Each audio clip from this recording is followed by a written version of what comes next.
So hello and welcome back to yet another video of Bahi Khata by Sonal. हम लोग class 11 economics का classes कर रहे हैं अभी, ठीक है। इलास्टिसिटी ऑफ डिमांड, तो चैप्टर को थोड़ा आगे बढ़ाते हैं, ठीक।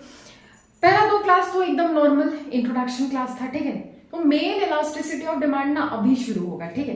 तो इलास्टिसिटी ऑफ डिमांड जानने से पहले डिमांड तो पता ही होगा आपको, जैसा कि मैंने इंट्रो क्लास में भी दिया था, ठीक है। बताया था कि डिमांड क्या है। डिमांड का पूरा चैप्टर भी हमारा खत्म हो गया है, ठीक है। तो डिमांड क्या है? डिमांड क्या है? The quantity of a product which a person is willing and able to buy, ठीक है। तो डिमांड में हमने दो चीज देखा था, विलिंगनेस भी होना चाहिए, एबल मतलब वो क्या होना चाहिए, अफोर्ड भी करना, मतलब जो भी पर्सन है उसका विलिंगनेस भी, चाहत भी होनी चाहिए और वो खरीद सकता है, ये भी होना चाहिए, सक्षम भी उसको होना चाहिए, ठीक है। ये दो चीज देखा था, ये तो था डिमांड पूरा, ठीक है। और डिमांड में हमने एक और चीज देखा था कि प्राइस अगर घट रहा है तो डिमांड, प्राइस अगर बढ़ रहा है किसी भी प्रोडक्ट का, डिमांड डिक्रीज होगा। प्राइस अगर घट रहा है तो डिमांड फिर इंक्रीज होगा, ठीक है। ये क्या शो कर रहा था? इनवर्स रिलेशन शो कर रहा था, इनवर्स रिलेशन शो कर रहा था। पूरे डिमांड चैप्टर में हमने ये देखा था, ठीक है। फॉर इलास्टिसिटी ऑफ डिमांड का जब चैप्टर शुरू हुआ था तो भी हमने ये चीज अच्छे से डिस्कस किया ही था, ठीक है। इतना देखा था, लेकिन हमको कहीं पे भी उस पूरे चैप्टर में डिमांड में हमको कहीं पे भी ये नहीं बताया जाता था कि कितना चेंज हो रहा है डिमांड, ठीक है।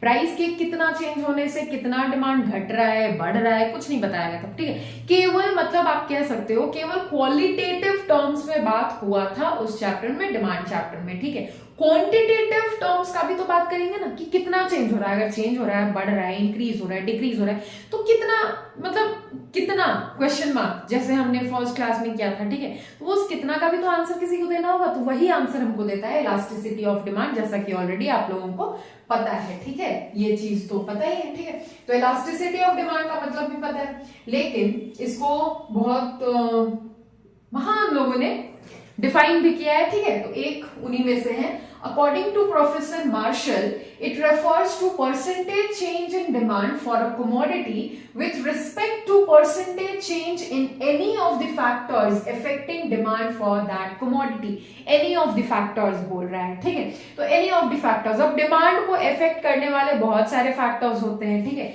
तो फैक्टर्स अफेक्टिंग डिमांड, इतने सारे चीज अफेक्ट करते हैं डिमांड को, price of the commodity, season, income of the consumer, weather, price of related commodity, taste and preference etcetera, ये सारी चीज अफेक्ट करते हैं, ठीक है। तो उनमें से हमको क्वालिटेटिव टर्म्स को छोड़कर जो भी क्वांटिटेटिव फैक्टर्स हैं जो इफेक्ट करते हैं डिमांड को, उनको पिक करना है, ठीक है। तो उनमें से हमने पिक कर लिया है, तो ये तीन क्वांटिटेटिव फैक्टर्स ही हैं जो इफेक्ट करते हैं डिमांड को, जो कि हमको आगे हेल्प करेगा इलास्टिसिटी ऑफ डिमांड पढ़ने में, ठीक है। तो वो कौन कौन सा क्वांटिटेटिव फैक्टर्स है? फर्स्ट है price of the commodity, second price of the related commodity, and third income of the consumer. जहां पे क्वांटिटी का बात होगा केवल वही इफेक्ट करेगा, मतलब केवल वही सारे फैक्टर्स हमको हेल्प करेंगे इलास्टिसिटी ऑफ डिमांड पढ़ने में। Price of commodity, price of related commodity and income of the consumer, ठीक है। बाकी जो बच गया, सीजन हो गया, वेदर हो गया, टेस्ट एंड प्रेफरेंस, ये सब तो सारा क्वालिटेटिव टर्म्स है, ठीक है। तो यहाँ तो हमने कितना का बात किया, मतलब हमको मेजर करना है, ठीक है, सॉल्व करना है, आंसर लाना है, ठीक है। तो यहाँ पे हमको वो क्वालिटेटिव टर्म्स तो पढ़ना नहीं है, क्वांटिटेटिव टर्म्स पढ़ना है, तो इन तीनों पे फोकस करेंगे, ठीक है। तो अभी जल्दी से इसको कॉपी करो, फिर हम आते हैं नेक्स्ट टॉपिक पे, ठीक। तो अब देखो इधर क्वांटिटेटिव फैक्टर्स अफेक्टिंग डिमांड तीन था, price of the commodity, price of related commodity and income of the consumer, ठीक है। यही तीन क्वांटिटेटिव फैक्टर्स थे जो डिमांड को इफेक्ट करते थे, ठीक है। अब इन्हीं में से निकला है ये तीन इलास्टिसिटी, मतलब टाइप्स ऑफ इलास्टिसिटी आप कह सकते हो, ठीक है।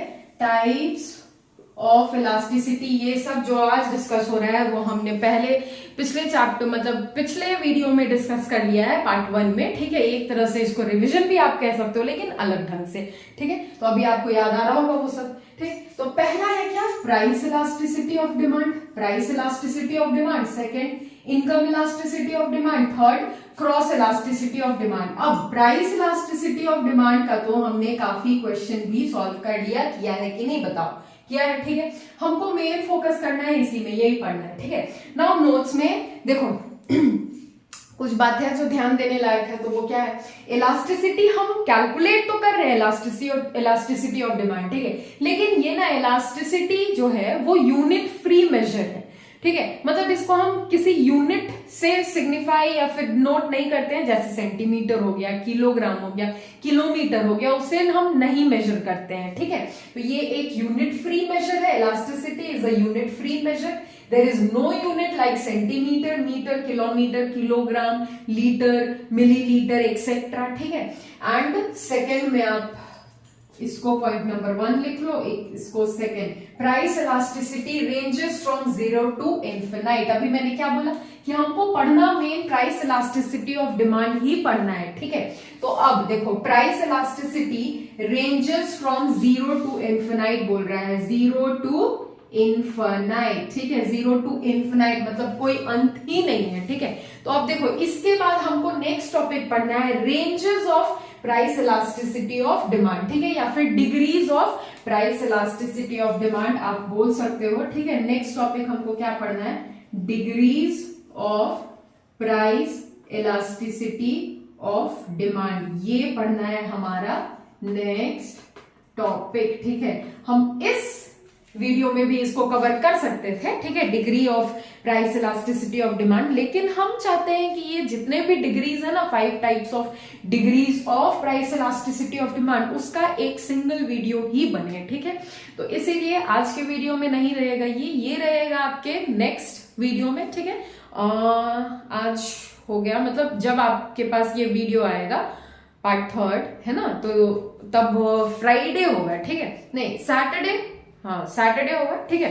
तो फिर आपके पास ये degrees of price elasticity of demand का वीडियो आएगा मंडे को, ठीक है। और ये 5 डिग्री एक ही वीडियो में रहेगा, हम वही चाहते थे, इसीलिए हम इस वीडियो में उसको नहीं कवर कर रहे हैं, ठीक है। तो फिर आज के लिए इतना ही, छोटा सा आज आप कह सकते हो कि प्राइस इलास्टिसिटी ऑफ डिमांड का रिवीजन था आज, ठीक है। तो फिर अब यहीं पे थम जाते हैं, मिलते हैं नेक्स्ट वीडियो में। तब तक क्लास 11 में आप नए हो, इधर हम नए हैं, तो साथ मिलकर बढ़ते हैं, पढ़ते हैं, सीखते हैं, समझते हैं और एंजॉय करते हैं अपनी जर्नी को। और बने रहना, क्योंकि अगला वीडियो बहुत धांसू होने वाला है, ठीक है, क्योंकि हम पढ़ने वाले हैं एक बहुत ही इंपॉर्टेंट टॉपिक जो कि एग्जाम में आता ही आता है, मतलब इकोनॉमिक्स पढ़ना है तो ये चीज आना चाहिए, ठीक है। क्या आना चाहिए, तो degrees of price elasticity of demand, ठीक है। इससे लॉन्ग आंसर क्वेश्चंस भी आते हैं, शॉर्ट क्वेश्चंस भी आते हैं, मल्टीपल चॉइस क्वेश्चंस भी आते हैं, ठीक है। चलो बाय।